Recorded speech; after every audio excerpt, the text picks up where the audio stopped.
welcome to day 2. I hope you enjoyed yesterday's exercises and thank you for joining in again. I'm glad I haven't put you off. So let's get cracking with today's exercises. We're going to start in tabletop pose. So if you are on your carpet or on your mat, we're going to go onto our hands and knees. So we want our knees below our hips and we want our hands below our shoulders. And we want to really make sure we keep the weight equally distributed throughout the whole of the hand. So we don't want all of your weight through your wrists, we don't want to damage your wrists. So make sure you spread all of your weight through the whole of your hand.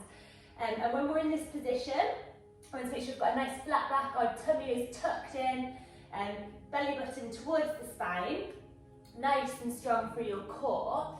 And what we're going to do is we're going to work through a little movement called cat and cow. So on the inhale, you're going to drop your belly. Oh, my hand's in the way. We're going to drop your belly and we're going to lift the gaze. And you're going to put your tailbone up. On the exhale, you're going to round and contract. So inhale, drop the belly, lift the gaze, tailbone up. Exhale, round and contract. And as we do this, just work through your spine, just waking it up slowly, going into any little kinks you've got. Really work all of your vertebrae. So we inhale, drop the belly, lift the gaze. Exhale, round and contract.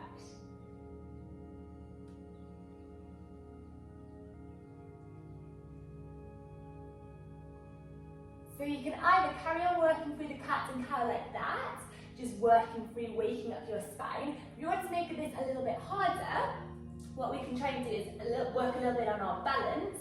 And we're going to inhale, we're going to squeeze, we'll lift our left leg up to the sky. And on the exhale, we're going to tuck it in towards our chest.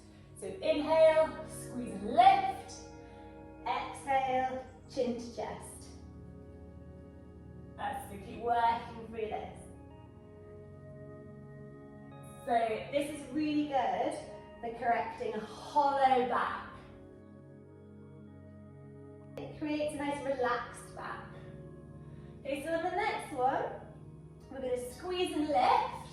With our right hand, we're going to grab a hold of our left ankle and we're going to push our foot towards our hand. Okay, so a nice stretch. That's it. We just hold here. You should feel that down the front of your leg.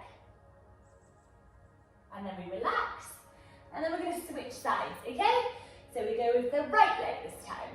So we're going to inhale, we're going to squeeze and lift. On the exhale, round and contract. Just keep working through these. Lifting up, pointing that toe to the sky. Just slow, with control. Trying to get that knee towards your chest. We'll do a couple more of these, and then we'll hold again. So ready, lift up with that left leg, reach round your, left leg, it's your right leg. Reach round your left hand, and push your foot in towards your hand, and we just hold this stretch here. Keep breathing, so nice and relaxed. And then we relax it back down. Okay, so from here we're just going to walk our hands forward. We're going to keep your hands shoulder width distance apart. You're going to tuck your toes underneath you, lift up with your knees, push your hips up and back. And we end up in our first downward facing dog. Okay, so we're just going to paddle our feet here. So let your heels drop towards the ground, bend your knees, really just feel what's comfortable for you, waking up those hamstrings. So this can be quite difficult if you're doing it first thing in the morning. You might be able to get your heels as low to the ground as you normally would.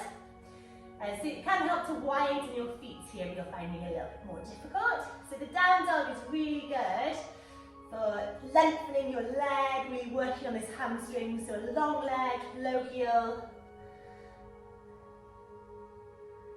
That's it. So from here now, we're just going to hold. We're going to push our heels down towards the ground. Keep our back nice and straight, back long, looking down towards the floor. Try not to lock out your shoulders. And just push your heels towards the floor. Just feel that stretch down the back of your leg. This is really good for straightening your upper back when you're in the saddle. That's it, then we're going to relax back, just a little bend in your knee. And then from here, we're going to keep our left leg on the floor, lift our right leg up to the sky. If you can, open up your hip, keep your knee really high. We're going to step forward, put your foot between your hands, and then drop your left knee to the ground and let your toes go out behind. Okay, so we should have our knees stacked above our ankle. So from here, you're going to take your right hand and you're going to place it onto your knee. Okay, and then you're going to twist round. You can keep your left hand on the mat for a bit of balance. You're going to twist, keep your back nice and long, shoulders down and away from your ears. And you're going to look round towards the back. That's it, so a nice twist, really good for waking up your spine. Twists really do help with lower back pain. So if you have that, this should help. And then we'll go back to centre, both hands back onto the mat. We'll step our right leg back and we'll lift back up into our down dog and we'll go straight away into holding our heels down towards the ground. Again, don't worry if your heels are not touching the ground. You can widen your feet if that helps, but just feel that stretch. Okay, keep the back nice and long and flat. So we just hold here. So keep breathing.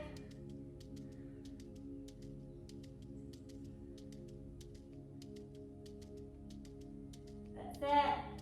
Nearly done. And then from here, we're just going to lift up now with our left leg up to the sky. Open up your hip.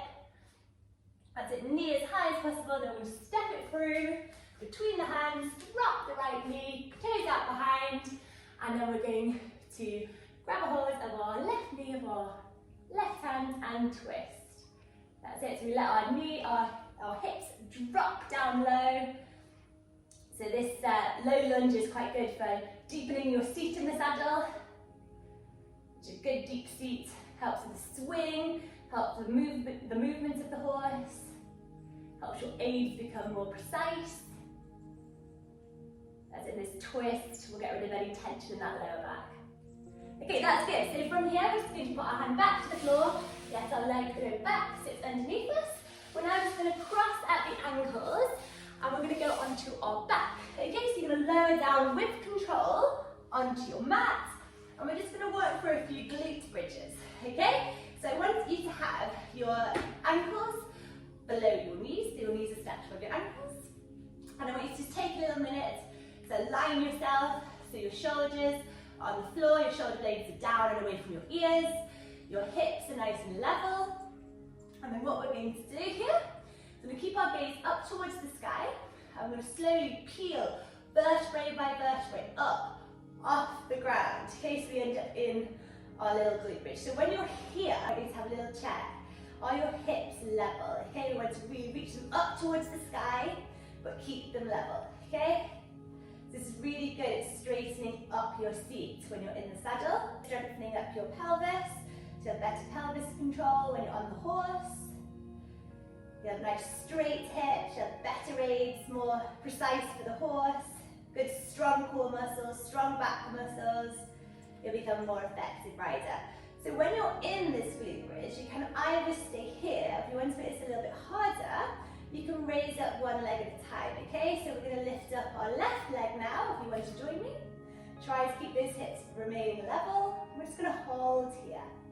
Keep breathing, try not to push too much for your arms.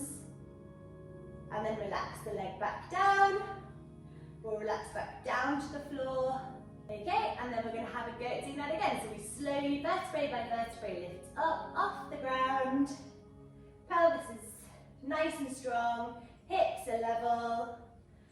And then we're going to lift our right leg up this time if you want to have a go. So lift up, if you want to stay where you were, that's fine. You'll feel that tension down your hamstrings, for your glutes. That's really firing up. Keep going. And then relax it back down, slowly with control. Now from here, when we let your legs go out, we're going to take a seat up, cross at the ankles. You can wriggle back so you have a little bit more room in front of you. Because from here, we're going to go into our child's pose. So we're going to have our hips stacked above our ankles. And we're going to lift up, sit really tall through our upper body. And we're just going to fold forward, arms out in front of us. Now we're not going to stay here in this child's pose for too long, because what we're going to do is ripple forwards now, forwards, and we're going to do a little back bend, okay? So hands at your side, keep your hips pressed to the ground, only reach up as far as what's comfortable, don't try and press too high, heart forward, shoulders down away from your ears, and then we ripple back, and we go to child's pose, and we ripple forwards, and we ripple back, and forwards, and in the last one, you're going to widen your knees, okay, only go as far so you don't feel pain, okay, so wide knees, and we're going to walk our fingertips forward, and we're going to fold into our final pose, which is a wide-legged child's pose, okay, so forehead melts to the ground, hips stay on, seat bones stay on your ankles. And just get your breath back here.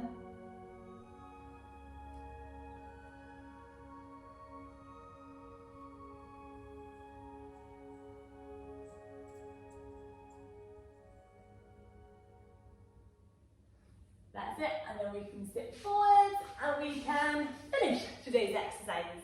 So I hope you enjoyed it. Thank you for joining in again. And I look forward to seeing you tomorrow. Bye!